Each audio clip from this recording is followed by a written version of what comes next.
ಆತ್ಮೀಯ H16 ನ್ಯೂಸ್ದ ವೀಕ್ಷಕರು, ನಾವು ನಿಮ್ಮ ವಯಮ್ಮ ಇವತ್ತು ಮಲ್ಲಪ್ಪ ಜೊತಾವತ್. ಈಗಾಗಲೇ ನಮ್ಮ ಸಭಾಪತಿ UT ಖಾದರ್ ಅವರು ಉತ್ತರ ಕರ್ನಾಟಕ ಚರ್ಚೆಯನ್ನು ಆರಂಭಿಸಬೇಕು ಅಂತ ಹೇಳಿದರು. ಅದ್ರ ಪ್ರಕಾರ ಆರಂಭ ಆಗ್ಯದ ಚರ್ಚೆ. ಒಳ್ಳೆ ಅಲ್ಲಿಯ ಸಮಸ್ಯೆಗಳ ಬಗ್ಗೆ, ಜನಜೀವನದ ಬಗ್ಗೆ, ನಾವು ಕಂಡುಂಡ ನೋಡಿದ ಘಟನೆಗಳ ಬಗ್ಗೆ ಭಾಳಷ್ಟು ಜನ ನಮ್ಮ ಶಾಸಕರು ಮಾತಾಡ್ತಾ ಇದ್ದಾರೆ. ಉತ್ತರ ಕರ್ನಾಟಕದ ಶಾಸಕರು, ಅದರಲ್ಲೂ ಶರಣು ಸಲಗರ್ ಅವರಂತೆ ಒಳ್ಳೆಯ ಚಿತ್ರಣವನ್ನು ಯಾವ ರೀತಿ ಅದ, ದುರಂತ ಏನದ, ಬದುಕೇನದ, ಗುಳೆ ಅಂದರೆ ಏನು, ಇವರೆಲ್ಲದರ ಕುರಿತಾಗಿ ಅನೇಕ ಮಾತುಗಳನ್ನು ಮಾತಾಡಿದ್ದಾರೆ. ಅವ್ರ ಮಾತುಗಳು ಕೇಳ್ತಾ ಹೋದಾಗ ನಾವು ಬಿಜಾಪುರ ಜಿಲ್ಲೆಗೆ ಸಂಬಂಧಿಸಿದಂಥವರು ಅಥವಾ ಉತ್ತರ ಕರ್ನಾಟಕಕ್ಕೆ ಸಂಬಂಧಿಸಿದಂಥವ್ರು ಅವೆಲ್ಲ ಕರ್ಮದ ಬಂದು ಕಟ್ಟಿದಂಗೆ ಆಗ್ತಾಯಿದ್ದಾವೆ. ಹೌದಲ್ಲಪ್ಪ ಅಂತಾರೆ. ಈ ಗುಳೆ ಹೋಗೋದಂದ್ರೆ ಯಾವ ಉದ್ಯೋಗ ಇಲ್ಲ, ಅಗ್ರಿಕಲ್ಚರ್ ಅಂದರೆ ನೀರು ಇಲ್ಲೋದಕ್ಕಾಗಿ ಇಲ್ಲಿಗೂ ಇವತ್ತಿಗೂ ನೀರು ಇಲ್ಲದ ಪರಿಸ್ಥಿತಿ ಎಷ್ಟೋ ಕಡೆಗಳಿದ್ದ ಉತ್ತರ ಕರ್ನಾಟಕದಲ್ಲೇ. ಹೀಗಾಗಿ ಪಾಪ ಅಲ್ಲಿ ರೈತರು, ಬಡವರು, ಪಾಪ ಬಡತನ ಅಂದ್ರೆ ಅದನ್ನು ಯಾವ ರೀತಿ ವರ್ಣನೆ ಮಾಡಬೇಕು ಸಾಧ್ಯ ಇಲ್ಲ. ಅದನ್ನು ಆ ಜನ ಪಾಪ ಗೋವಾಕ್ಕೋ ಅಥವಾ ಮಹಾರಾಷ್ಟ್ರಕ್ಕೋ ಹೆಣ್ಣುಮಕ್ಕಳು ವೇಶ್ಯಾವಾಟಿಗೆ ಹೋಗ್ತಾ ಇರ್ತಾರೆ. ಗಂಡು ಮಕ್ಕಳು ಕೂಲಿಗಳಾಗಿ ಎಲ್ಲೋ ದುಡಿತಾ ಇರ್ತಾರೆ, ಎಲ್ಲೋ ಏನು ಬದುಕೋದಿಲ್ಲ. ತಂದೆ ತಾಯಿಗಳು ಒಳ್ಳೆ ಮುದಿಯ ಅಥವಾ ವಯಸ್ಸಾದ ತಂದೆ ತಾಯಿಗಳು ಮನೆಯಲ್ಲಿ ಬಿಟ್ಟುಕೊಂಡು ಹೋಗ್ತಾ ಇರ್ತಾರೆ ಉದ್ಯೋಗಕ್ಕಾಗಿ. ಅವೆಲ್ಲ ನಿಲ್ಲಬೇಕಾಗಿದೆ ಅನ್ನೋಂಥ ಒಂದು ಮಾತುಗಳನ್ನು ಸಹಿತ ಇಲ್ಲಿ ನೋಡಿದಾಗ, ನೆನಪಿಸ್ಕೊಂಡಾಗ ನಾವು ಹೌದಪ್ಪ ಎಷ್ಟು ಸತ್ಯದ ಉತ್ತರ ಕರ್ನಾಟಕದ ಪರಿಸ್ಥಿತಿ, ಇದು ದಕ್ಷಿಣ ಕನ್ನಡದವ್ರಿಗೆ ಅರ್ಥ ಆಗ್ತದನ ಅನ್ನುವಂಥ ಪ್ರಶ್ನೆ. ಯಾಕಂದರೆ ಇಷ್ಟಲ್ಲೇ ಕೃಷ್ಣಾ ಯೋಜನೆಯನ್ನು ಮುಗಿಸಿ ಅಥವಾ ಸಮಾಪ್ತಿಗೊಳಿಸಿ ಒಂದು ದೊಡ್ಡದಾದಂಥ ಒಂದು ಸಾಹಸನ ಮಾಡಬೇಕಾಗಿತ್ತು. ನಮ್ಮ ಸರ್ಕಾರ ಮಾಡಿಲ್ಲ. ಇದಕ್ಕೆ ಕಾರಣ ಏನಪ್ಪ ಅಂದರೆ ಈ ಭಾಗದ ಜನರ ನೋವು ಅವರಿಗೆ ಪೂರ್ಣ ಪ್ರಮಾಣದಲ್ಲಿ ಅರ್ಥ ಆಗಿಲ್ಲ ಅನ್ನುವಂಥ ಮಾತನ್ನು ನಾವು ಹೇಳಬೇಕಾಗ್ಯದ. ಇವತ್ತು ರಾಯಚೂರು ಇರ್ಬೋದು, ಯಾದಗಿರಿ ಇರ್ಬೋದು, ಗುಲ್ಬರ್ಗ ಇರ್ಬೋದು, ಅದೇ ಬಿಜಾಪುರ ಅಥವಾ ವಿಜಯಪುರ ಇರ್ಬೋದು, ಎಲ್ಲ ಈ ಭಾಗದಲ್ಲಿ ಎಷ್ಟೊಂದು ತೊಂದರೆಗಳಿದ್ದಾವೆ. ನೀರು ಇಲ್ಲದಕ್ಕಾಗಿ, ಸರಿಯಾಗಿ ಕೃಷ್ಣಾ ಯೋಜನೆ ಪ್ರಾಜೆಕ್ಟ್ ಸರಿಯಾದ ಸಮಯಕ್ಕೆ ಮುಗಿಲಾರದಕ್ಕಾಗಿ ಇವೆಲ್ಲ ಸಮಸ್ಯೆಗಳಿದ್ದಾವೆ. ಮಿನಿಮಮ್ ದುಡಿದು ತಿನ್ನೋದಕ್ಕಾದ್ರೂ ಒಂದು ವ್ಯವಸ್ಥೆ ಬೇಕಲ್ರಿ, ಅದು ಇಲ್ಲ. ಅದನ್ನು ಭಾಳ ಸುಂದರವಾಗಿ ಕೆಲವಷ್ಟು ಶಾಸಕರು ವ್ಯಕ್ತಪಡಿಸಿದ್ರೆ, ಇನ್ನೂ ವ್ಯಕ್ತಪಡಿಸೋದು ಭಾಳಷ್ಟು ಅದ, ಹೇಳೋದು ಭಾಳಷ್ಟು ಅದ.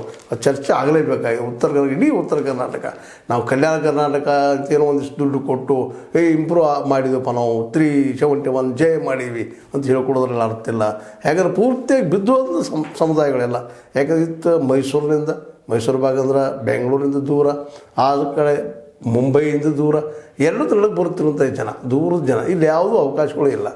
ಇರೋ ಅವಕಾಶಗಳು ಒಕ್ಕಲ್ತನ ಮಾಡಬೇಕು. ಬರುವಂಥ ಉದ್ಯೋಗ ಒಂದು ನಮ್ಮ ದೇಶದ ಬಹುಸಂಖ್ಯಾತರಿಗೆ ಬರೋ ಉದ್ಯೋಗ ಏನಪ್ಪ ಅಂದರೆ ಹೊಲದಲ್ಲಿ ಕಸ ತೆಗೆದು ಮಾಡೋದು, ಬೆಳೆ ಹಾಕೋದು, ನೀರು ಹಾಸೋದು, ಇದು ಬಿಟ್ಟು ಮತ್ತೊಂದು ಉದ್ಯೋಗ ಬರೋದಿಲ್ಲ. ಯಾಕಂದರೆ ಹೈಯರ್ ಎಜುಕೇಷನ್ನು ಮಾಡಿರೋದಿಲ್ಲ. ನಮ್ಮಲ್ಲಿ ಕಾರ್ಖಾನೆಗಳು ಆ ಪ್ರಮಾಣದಲ್ಲಿ ಬೆಳೆದಿಲ್ಲ, ಬೆಳೆಯೋ ಸಾಧ್ಯತೆಗಳು ಇಲ್ಲ. ಯಾಕೆ ಇಷ್ಟೊಳಗೆ ಬೆಳಿಬೇಕಾಗಿತ್ತು 75 ವರ್ಷಗಳಲ್ಲಿ, ಅದಾಗಿಲ್ಲ. ಎಲ್ಲೋ ಬೆಂಗಳೂರು ಸುತ್ತಮುತ್ತ ಕಾರ್ಖಾನೆಗಳು ಮತ್ತೆಲ್ಲೋ ಒಂದಿಷ್ಟು ಆದರೆ ಆದಂಗಲ್ಲ, ಇಡೀ ದೇಶಕ್ಕೆ ಆದಂಗಲ್ಲ, ಇಡೀ ರಾಜ್ಯಕ್ಕೆ ಆದಂಗಲ್ಲ. ಯಾಕಂದರೆ ಹೆಚ್ಚಾಗಿ 6 ಜಿಲ್ಲೆಗಳಿಗೆ ನೀರನ್ನು ಉಣಿಸುವಂಥ ಕೃಷ್ಣೆಯನ್ನು ನಾವು ಇನ್ನೂವರೆಗೂ ಉಪಯೋಗ ಮಾಡ್ತಾ ಇಲ್ಲ. ಅದು ನಮ್ಮ ನಿರ್ಲಕ್ಷ್ಯತನ ಎಷ್ಟದ ನಮ್ಮ ಸರ್ಕಾರಗಳದ್ದಂತ.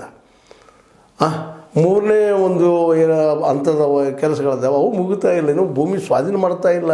ಮಾಡೋನು ಅಂತ ಹೇಳ್ತಾರೆ ಸಿದ್ದರಾಮಯ್ಯನವರು. ಯಾವಾಗ ಮಾಡೋರು ಈ ಎಲ್ಲ ಉತ್ತರ ಕನ್ನಡ ಚರ್ಚೆಯನ್ನು ಮಾಡ್ತಾ ಇದ್ದಾರಲ್ಲ, ಅಲ್ಲಿ ನೋವುಗಳನ್ನ ನಾವು ತಿಳ್ಕೊಳ್ತಿದ್ದಾರಲ್ಲ ಅನ್ನೋದು ಸಮಾಧಾನ ಅಷ್ಟ. ಅದ್ರ ಪರಿಹಾರ ಯಾವಾಗ ಅನ್ನೋದು ಇನ್ನೂ ಅವರು ಯಾರಿಗೂ ಇದು ಏನು ಬಿಸಿಲು ಕುದುರಿದ್ದಂಗೆ ಅಂತ ಮುಂದೆ ಕಾಣ್ತದೆ. ಜಲ ನೀರಿದ ಕಾಂತಿಯಲ್ಲಿ ಹೋದಾಗ ನಿರಾಶೆ ಆಗುವಂಥ ಪ್ರಸಂಗ ಬಂದದ ಎಲ್ಲ ಸರ್ಕಾರಗಳಿಂದ. ದೇವೇಗೌಡರು ನಾವು ಅಷ್ಟು ಮಾಡಿದ್ವಿ, ನೀರಾವರಿಗೆ ಇಷ್ಟು ಮಾಡಿದ್ವಿ, ನಮ್ಮದು ಅವ್ರು ಹೇಳ್ಕೊಳ್ಳೋದು ತಮ್ಮ ತಾವು ಮಾತಾಡ್ಕೊಳ್ತಾರೆ. ಕಾವೇರಿ ಸುತ್ತಮುತ್ತ ಮಾಡಿರ್ಬೋದು ಅವರು. ಆದರೆ ಕೃಷ್ಣೆ ಒಂದು ಸ್ವಲ್ಪ ಏನೋ ಮಾಡಿದರು. ಆದರೆ ಕೃಷ್ಣೆ ಇವತ್ತು ಉತ್ತರ ಕನ್ನಡದ ಜೀವ ಜಲ ಅದು. ಇಷ್ಟರೊಳಗೆ ಇಡೀ ಉತ್ತರ ಕರ್ನಾಟಕ ಎದ್ದು ನಿಲ್ಲಿಸೋ ಶಕ್ತಿ ಏನಾದರೂ ಇದ್ರೆ ಆ ನದಿಗೆ. ಭೂಮಿಯೂ ಅದ್ಭುತವಾಗ್ಯದ ಉತ್ತರ ಕರ್ನಾಟಕದ ಭೂಮಿ.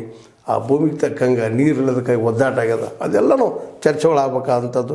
ಅದರಲ್ಲೂ ಮತ್ತು ಇತ್ತೀಚೆಗೆ ನಗರೀಕರಣ ಮತ್ತೇನು ಬೆಳೀತಾ ಇದ್ದಾವೆ. ಅದರಲ್ಲೂ ಸಹಿತ ಇವತ್ತು ನಮ್ಮ ನದಿಗಳು ಸಹಿತ ಪೊಲ್ಯೂಟೆಡ್ ಆಗ್ಲಿಕ್ಕಂತಾರೆ. ಆದರೆ ಹೊಲಸಾಗ್ತಾ ಇದ್ದಾವೆ ಅಂತ. ಆ ದಿಶೆಯಲ್ಲೂ ನಮ್ಮ ಅಲ್ಲಂಪ್ರಭು ಪಾಟೀಲ್ ಕಾಂಗ್ರೆಸ್ ಶಾಸಕರು ಒಂದು ಮಾತನ್ನು ಹೇಳಿದರು ನಿನ್ನೆ.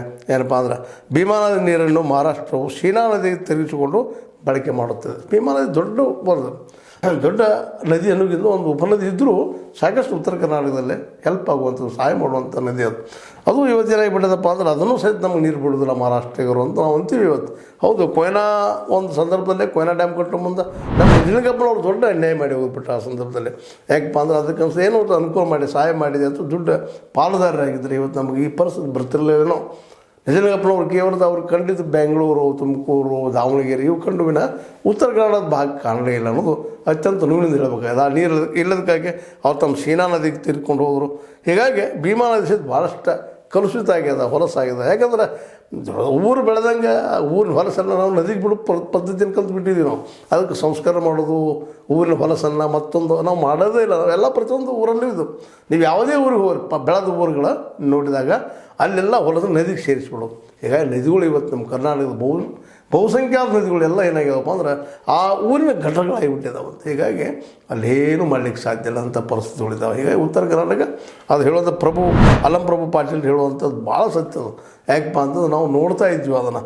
ಅದೇ ಕಾಲಕ್ಕೆ ಈ ನೆಲೆಯಲ್ಲೆಲ್ಲ ಒಂದು ನಮ್ಮ ಇನ್ನೊಬ್ಬರು JDS ಶಾಸಕರು ನೇಮಿರಾಜ್ ನಾಯ್ಕ್ ಅನ್ನುವಂಥವ್ರು ಅವರಂತಂಥವ್ರು ಒಂದು ಮಾತು ಹೇಳ್ತಾ ಇದ್ದಾರೆ. ಏನಪ್ಪ ಅಂತಂದ್ರೆ ಉತ್ತರ ಕರ್ನಾಟಕ ಭಾಗದ ಎಲ್ಲ ನೀರಾವರಿ ಯೋಜನೆಗಳನ್ನು ಪೂರ್ಣಗೊಳಿಸಲು 2 ವರ್ಷಗಳ ಬಜೆಟ್ನಲ್ಲಿ ಒಟ್ಟು ಬಜೆಟ್ನ 50% ತೆಗೆದಿರಬೇಕು, 50% ಅಂತ ಅವ್ರು ಹೇಳ್ತಾ ಇದ್ದಾರೆ. ಹಾಗೆ ಇನ್ನೂ ಅನೇಕ ಸಲಹೆ ಸೂಚನೆ ಕೊಡ್ತಾ ಇದ್ದಾರೆ. ಅದೇ ಕಾಲಕ್ಕೆ ಇನ್ನೊಂದು ಮಾತು ಚರ್ಚೆಯಲ್ಲಿ ಬರ್ತಾ ಇದ್ದಾವೆ. ಏನಪ್ಪ ಅಂದರೆ BJP ಸಿದ್ದು ಸೌದಿಯವರು, ವಿಶೇಷವಾಗಿ ಯಾವುದಕ್ಕೆ ಪಕ್ಷಕ್ಕೆ ಇಲ್ಲವರು, ಅವರು ಸಿದ್ದು ಸೌದಿಯವರೆಲ್ಲ ಓಡಾಡಿ ಕೆಲಸ ಮಾಡಿದಂಥವ್ರು.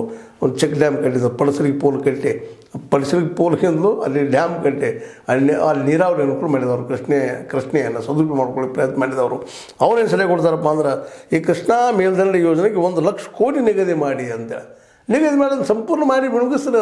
ಅದು ಮುಗಿಸಿದ್ರೆ ಆ ಭಾಗದ ಜನರಿಗೆಲ್ಲ ಉದ್ಯೋಗ ಸೃಷ್ಟಿ ಆಗ್ತಾವಂತ. ಹೇಗೆ ಮಾತು ಹೊಳ್ಳಿ ಹೇಳೋದಂದ್ರೆ ನಿಮ್ಗೆ ಸಾಕಷ್ಟು ಈ ಮಾತು ಹೇಳಿದ್ರೆ ಬೇಜಾರು ಅನ್ನಿಸ್ಬೋದೇನೋ, ಬಟ್ ಸತ್ಯ ಅದ. ಯಾಕಪ್ಪ ಅಂತಂದ್ರೆ ನಮ್ಮಲ್ಲೇ ದೊಡ್ಡ ಕಾರ್ಖಾನೆಗಳು ಹೋಗಿ ದುಡಿದು ಗಳಿಸ್ಕೊಂಡ್ಬರುವಂಥ ಟೆಕ್ನಿಷಿಯನ್ಸ್ ಇಲ್ಲ, ಆ ಪ್ರಮಾಣ ನಾಲೆಜ್ ಇಲ್ಲ, ತಾಂತ್ರಿಕ ಜ್ಞಾನ ಇಲ್ಲ ಅನ್ನೋದು ನಾವು ಅರ್ಥಕೊಳ್ಬೇಕು. ನಮಗೇನಿದ್ರು ಒಕ್ಕಲ್ತನ ಸಂಬಂಧಿಸಿದಂಥ ಉದ್ಯೋಗಗಳು ಅಷ್ಟೇ. ಎಣ್ಣೆ ತಯಾರಿಕೆ ಆಗಿರ್ಬೋದು, ಬಟ್ಟೆ ತಯಾರಿಕೆ ಆಗಿರ್ಬೋದು, ಮತ್ತೇನೋ ಆಗಿರ್ಬೋದು. ಆ ಬೆಳೆ ಬರಬೇಕು, ಅಲ್ಲೇ ಸಣ್ಣದು ಇಂಡಸ್ಟ್ರಿ ಇರಬೇಕು, ಮಾಡ್ಕೊಂಡು ಹೋಗ್ಬೇಕು. ಎಣ್ಣೆದಂತೆ ಭಾಳ ಅದ್ಭುತವಾದಂಥ ಒಂದು ಭಾಗದಲ್ಲಿ ಅದು ಎಣ್ಣೆ ಮತ್ತು ಬಟ್ಟೆ ಇವೆರಡನ್ನೂ ನಾವು ಯಾರಿಗೂ ಕೊಟ್ಬಿಟ್ಟಿದ್ವಿ ಇವತ್ತು. ಇದು ಮತ್ತೆ ಮರಳಿ ಚಿಂತನೆ ಮಾಡಬೇಕಾದ್ರೆ ಅದು ಕೃಷ್ಣಾ ಮೇಲ್ದಂಡೆ ಯೋಜನೆಗಳು ಸಂಪೂರ್ಣ ಮಾಡಲೇಬೇಕು. 1 ಲಕ್ಷ ಅಲ್ಲ, ಎಷ್ಟು ಕೋಟಿ ಹತ್ತು ಹಾಕ್ಬೇಕಂತ. ಯಾಕಂದ್ರೆ ನಾವು ಹೆಚ್ಚು ಕಡಿಮೆ ಈ ಒಂದು ನೆಲೆಯಲ್ಲೇ ವಿಚಾರ ಮಾಡಬೇಕಾಗಿದೆ. ಇವು 3-4 ಲಕ್ಷ ಕೋಟಿ ರೂಪಾಯಿ ನಾವು ತೆರಿಗೆ ಕಡಿತೀವಿ ನಾವು ಕರ್ನಾಟಕದವ್ರು. ಅದ್ರಾಗಿ 1 ಲಕ್ಷ ಕೋಟಿ ರೂಪಾಯಿದು ಗಿಟ್ಟರೆ ಉತ್ತರ ಕರ್ನಾಟಕೆಲ್ಲ ಅಭಿವೃದ್ಧಿ ಆಗಿ ಹೋಗಿಬಿಡ್ತದಲ್ರಿ. ಸಿದ್ದು ಸೌದಿಯವರು ಹೇಳುವಲ್ಲೇ ಭಾಳ ಸತ್ಯದ. ಅವರು ಆ ರೀತಿ ಸಲಹೆ ಕೊಡ್ತಾ ಇದ್ದಾರೆ. ಮುಂದೆ ಇನ್ನೊಂದು ನಮ್ಮ NH ಕೋನರೆಡ್ಡಿ ಅವರು ಕಾಂಗ್ರೆಸ್ ಶಾಸಕರು ಅವರಿಂದವ್ರು MSP ಬಗ್ಗೆ ಮಾತಾಡ್ತಾ ಇದ್ದಾರೆ. MSP ದರ ನಿಗದಿ ಮಾಡುವ ಸಮಿತಿಗೆ ಶಾಸಕರು ಮತ್ತು ರೈತ ಪ್ರತಿನಿಧಿಗಳನ್ನು ಸೇರಿಸಬೇಕು. ಇದು IAS ಆಫೀಸರ್ಗೆ ಸೇರಿಸಬೇಡ್ರಿ ಅಂತ ಹೇಳ್ತಾ ಇದ್ದಾರೆ ಅವರು. ಯಾಕೆ ನಾವು ವಾಸ್ತವ ಜ್ಞಾನ ಇರೋದಿಲ್ಲ. IAS ಆಯ್ತು, KS ಆಯ್ತು, ಬುದ್ಧಿವಂತರು ಸಾಕಷ್ಟು ಇರ್ತಾರೆ, ಆದರೆ ವಾಸ್ತವ ಏನು ಎಂತ ಜ್ಞಾನ ಇರೋದಿಲ್ಲ ಅಂತ ಅನ್ನೋದ್ರಲ್ಲಿ ಭಾಳಷ್ಟು ಸತ್ಯದ. ಯಾಕಂತಂದ್ರೆ ಅನುಭವದಿಂದ ಬರುವಂಥ ಜ್ಞಾನ ಬೇರೆ, ಆದರೆ ಈ ಪುಸ್ತಕದಿಂದ ಬಂದಂಥ ಜ್ಞಾನ ಏನಿರ್ತದಪ್ಪ 4 ಗೋಡೆಗಳ ಮಧ್ಯೆ ಜ್ಞಾನ ಇರ್ತದೆ. ಆದ ದೃಷ್ಟಿಯಲ್ಲಿ ಕೋನರೆಡ್ಡಿ ಅವ್ರ ಮಾತನ್ನು ಸಹ ಗಮನಿಸಬೇಕಾಗಿದೆ. ಅದೇನೋ ಆಗಲಿ ಉತ್ತರ ಕರ್ನಾಟಕದಲ್ಲಿ ಗುಳಿ ಹೋಗುವಂಥ ಒಂದು ಪದ್ಧತಿ ಯಾವಾಗ ನಿಲ್ತದೆ. ಯಾಕೆ ನಮ್ಮ ಹೆಣ್ಮಕ್ಳು ಆ ಭಾಗದ ಬಡ ಹೆಣ್ಮಕ್ಳು ವೇಶ್ಯರಾಗೋದು, ಅಲ್ಲಿ ಬಡ ಮಕ್ಕಳು ಹೋಗಿ ಇನ್ನೊಂದು ಯಾವುದೋ ಊರಲ್ಲೇ ಮುಂಬೈಯಲ್ಲೋ ಅಥವಾ ಮಹಾರಾಷ್ಟ್ರದಲ್ಲೋ ಅಥವಾ ನಮ್ಮ ಗೋವಾದಲ್ಲೂ ಹೋಗಿ ಕೂಲಿಕಾರರಾಗಿ ಅಥವಾ ಬಿಲ್ಡಿಂಗ್ ಕಟ್ಟುವಂಥ ಸಣ್ಣ ಕೂಲಿಕಾರರಾಗಿ ಬದುಕುವಂಥದ್ದು, ಅಲ್ಲೇ ಬಿದ್ದು ಸತ್ತರು ಯಾರಿಗೆ ಗೊತ್ತಾಗಲಾರಂಥದ್ದು. ಇಲ್ಲಿ ಮುಪ್ಪಾವಸ್ಥೆಯಲ್ಲಿ ಬಿದ್ದು ಸೈತರು ಅಂತೇಳಿ ಬಂದು ಅವ್ರ ಮರಣಾವಸ್ಥೆಯಲ್ಲಿ ಬಂದು ಮಣ್ಣು ಹಾಕಲಾರಂಥ ಸ್ಥಿತಿಯಲ್ಲಿ ಇರುವುದು ಇವೆಲ್ಲವೂ ಚರ್ಚೆ ಆಗಿದಾವೆ. ನಿಜವಾಗಿಯೂ ಸಮಸ್ಯೆ ಭಾಳ ದೊಡ್ಡದು, ಭೀಕರದ. ಈ ಸಮಸ್ಯೆಯನ್ನು ತೆಗೆದುಹಾಕಬೇಕಾಗಿದ್ರೆ ಒಂದೇ ಪರಿಹಾರ ಇಲ್ಲ, ಕೃಷಿಗೆ ಆದ್ಯತೆ ಮತ್ತು ಕೃಷ್ಣಾ ನದಿಗೆ ಏನಪ್ಪ ಏನು ಯೋಜನೆ ಹಾಕ್ಕೊಂಡಿದ್ದಾರೆ 200 ಎಷ್ಟು ಏರಿಸ್ಬೇಕು ನಮ್ಮೇನು ಮಾತಾಡಿದ್ದಾರೆ 226 ಮೀಟ್ರಷ್ಟು ಅದು ಆಗಲೇಬೇಕಾದಂಥದ್ದು. ಯಾಕಪ್ಪ ಅಂದ್ರೆ ನೀರು ಎಕ್ಸಸ್ ಆಗ್ತದೆ ಅಂತ ತಕರಾರಿರಲಿ, ಆ ನೀರು ಬೇಕು ನಮಗೆ, ವಿದ್ಯುತ್ ಬೇಕು. ಅವೆರಡು ಇದ್ರೆ ಏನಪ್ಪ ಅಂದರೆ ಭಾಗ ಇನ್ನೂ ಮುಂದಲಿಕ್ಕೆ ಸಾಧ್ಯದ. ಎಲ್ಲ ನೆಲೆಯಲ್ಲಿ ಈ ಒಂದು ಚರ್ಚೆಗಳು ನಿನ್ನೆ ನಡೆದಂಥದ್ದು ಮತ್ತು ಈಗ ನಡೀತಾ ಇರೋವಂಥದ್ದು, ನಾಳೆ ನಡೆಯುವಂಥದ್ದು ಒಂದು 2-3 ದಿನ ಏನೂ ಇಟ್ಟಿದ್ದಿರಲ್ಲ. ಭಾಳ ಸಂತೋಷ ವಿಷಯ. ಅಟ್ಲೀಸ್ಟ್ ಸಮಸ್ಯೆ ಅನ್ನೋದು ದಕ್ಷಿಣ ಕರ್ನಾಟಕದವ್ರಿಗೆ ಗೊತ್ತಾಗಲಿ ಅಂಥದ್ದು. ಯಾವ ಪ್ರಮಾಣದಲ್ಲಿ ಇದ್ದಾರಪ್ಪ ಪರಿಸ್ಥಿತಿ ಅಂತೇಳಿ. ಉತ್ತರ ಕರ್ನಾಟಕ ಜನ ಎಷ್ಟು ಒದ್ದಾಡ್ತಾ ಇದ್ದಾರೆ ಅಂತ. ಕೇವಲ ಕಲ್ಯಾಣ ಕರ್ನಾಟಕ 371 ಜೆ ಕೊಟ್ಟಿವಿ ಅಂತಂದು ಸುಮ್ಮನೆ ಇರುವಂಥದ್ದಲ್ಲ. ದುಡ್ಡು ಕೊಟ್ಟರೆ ಎಲ್ಲ ಆಗೋದಿಲ್ಲ. ಆ ಕೆಲಸಗಳು ಪ್ರಾಮಾಣಿಕ ನಡೆದಾವ ಏನೋ ಇಲ್ಲಿ ನೋಡಬೇಕಾಗ್ಯದ. ಅದು ಭ್ರಷ್ಟಾಚಾರ ನಿಲ್ಬೇಕಾಗಿದೆ. ಇದು ಭಾಳ ಮಹತ್ವದ್ದು. ಯಾಕಂದರೆ ಇಲ್ಲಿ ಅಧಿಕಾರಶಾಹಿ ವರ್ಗದವರು, ಇಲ್ಲಿ ರಾಜಕಾರಣಿಗಳು, ಅಲ್ಲಿ ಪರ್ಸೆಂಟೇಜ್ ಹೊಡೆದ ಆ ಮೂಲ ನಾವೇನು ಇಟ್ಟಿದ್ದು ದುಡ್ಡು 1 ಕೋಟಿ ಇಟ್ಟರೆ ಅದರ ಹೆಚ್ಚು 45 ಲಕ್ಷ ರೂಪಾಯಿಗಳು ನಡಕಿನ ಜನ ಹೊಡೆದು ಹೋಗುವಂಥ ಸಾಧ್ಯತೆಗಳು ಇರ್ತಾವಲ್ಲ. ಪತ್ರ ತೋರಿಸ್ಕೊಂಡು ನಾವು ಭಾಳ ಜಾಣರಿದ್ವಿ. ಕಾಗದ ಪತ್ರಗೆಲ್ಲ ಆಗಿರ್ತಾವೆ, ಆದರೆ ವಾಸ್ತವವಾಗಿ ನೋಡಿದಾಗ ಅದು ಬೇರೆನೇ ಇರ್ತದೆ. ಅದಕ್ಕಾಗಿ ಭ್ರಷ್ಟಾಚಾರ ನಿಯಂತ್ರಣ ಆಗಬೇಕು, ಜೊತೆಗೆ ಸರಿಯಾಗಿ ಯುಟಿಲೈಸೇಷನ್ ಆಗಬೇಕು. ಈ ದಿಶೆಯಲ್ಲೆಲ್ಲ ಸಿದ್ದರಾಮಯ್ಯ ಮೇಲೆ ಭಾಳ ಜವಾಬ್ದಾರಿ ಅದ. ಅವರು ತಮ್ಮ ರಾಜಕೀಯ ಕೊನೆ ದಿನಗಳಲ್ಲಿದ್ದಾರೆ. ಈ ದಿನಗಳಲ್ಲಿ ಈ ಒಂದು ನಮ್ಮ ಕೃಷ್ಣೆಯನ್ನು ಒಂದಿಷ್ಟು ಎಲ್ಲರಿಗೂ ಸುಖವಾಗಿ ಮಾಡಿದರೆ ದೊಡ್ಡ ಒಂದು ಹೆಸರು ಉಳಿತದೆ ಅವ್ರದ್ದು ಅನ್ನೋದು ಎರಡು ಮಾತಿಲ್ಲ. ಈ ದಿವಸ ಚರ್ಚೆ ಶುರುವಾಗಿದೆ. ಇದಕ್ಕೆ ಒಳ್ಳೆ ರಿಸಲ್ಟ್ ಬರ್ಬೋದು. ಯಾಕಂದ್ರೆ ಯಾದಗಿರಿ ಆಗಲಿ, ರಾಯಚೂರು ಆಗಲಿ, ಗುಲ್ಬರ್ಗ ಆಗಲಿ, ಇವೆಲ್ಲ ಭಾಗವತ್ ವಿಜಯಪುರನೂ ಸಹಿತ ಇವೆಲ್ಲನೂ ಇವತ್ತು ನೀವೇನೋ ಅದ್ರ ಕಲ್ಯಾಣ ಕರ್ನಾಟಕ ಸೇರಿಸ್ಕೊಂಡಿಲ್ಲ, ಬಟ್ ಆದರೂ ಸಹಿತ ಅದು ಸಹಿತ ಸಾಕಷ್ಟು ಕಲ್ಯಾಣ ಕರ್ನಾಟಕ ಆಯಿತು. ಉತ್ತರ ಕರ್ನಾಟಕ ಪೂರ್ತಿಯಾಗಿ ಹೆಚ್ಚು ಒಂದು ಲೆವೆಲ್ ಅದಾವೆ. ಸ್ವಲ್ಪ ನೀರಾವರಿ ಆದರೆ ಒಳ್ಳೆಯ ಅನುಕೂಲಗಳಿದಾವೆ. ನೀರಾವರಿ ಇಲ್ಲ ಜಾಗ ಅಂತ ಒದ್ದಾಟ. ಇಷ್ಟು ಹೇಳ್ತಾ ಇದು ಚರ್ಚೆ ಮುಂದುವರಿಲಿ, ಇನ್ನಷ್ಟು ವಿಷಯ ಒಳಗೆ ಬರಲಿ, ಆದರೆ ಗುಳಿ ಹೋಗೋದು ನಿಲ್ಲಿ ಅನ್ನೋದು ಒಂದು ನಮ್ಮ ಸೀತಾರಾಮ್ ವತಿಯಿಂದ ಒಂದು ರಿಕ್ವೆಸ್ಟ್ ಸರ್ಕಾರದಲ್ಲಿ. ಅದೇನು ಮಾಡ್ತದೋ ಗೊತ್ತಿಲ್ಲ, ಅವ್ರಿಗೆ ಪಟ್ಟಿನಂಥ ವಿಷಯ. ಆದರೂ ಚರ್ಚೆಗೆ ತೆಗೆದುಕೊಂಡಿದ್ದೀವಿ. ಚರ್ಚೆ ಶುರುವಾಗ್ಯದ. ಇದಕ್ಕೆ ನಾವು ನಮ್ಮ ಶರಣು ಸಲಗರ ಅವರಾಗಿರ್ಬೋದು, ಅದಕ್ಕೆ ಮುಖ್ಯವಾಗಿ ಇದಕ್ಕೆ ಅವಕಾಶ ಮಾಡಿಕೊಟ್ರಲ್ಲ ನಮಗೆ ನಮ್ಮ ಸಭಾಪತಿ ಖಾದರ್ ಅವರು, ಅವ್ರಿಗೂ ಸಹ ಧನ್ಯವಾದ ಹೇಳ್ತಾ, ಇದು ನಿಮಗೆ ಲೈಕ್ ಆಗಿರ್ಬೋದು. ಲೈಕ್ ಮಾಡಿ, ಶೇರ್ ಮಾಡಿ, ಕಮೆಂಟ್ ಮಾಡಿ. ಜೊತೆಗೆ ನೀವು ಸೀತಾರಾಮ್ ಈ ಸಬ್ಸ್ಕ್ರೈಬ್ ನಿಲ್ಲಿಸ್ಲಿಕ್ಕೆ ಹೋಗ್ಬೇಡ್ರಿ ಅಂತ ಹೇಳ್ತಾ, S16 ನ್ಯೂಸ್ ಅರ್ಥಾತ್ ಸೀತಾರಾಮ್ ಸತ್ಯದ ಕೈಗಳಲ್ಲೇ ವಂದನೆಗಳು.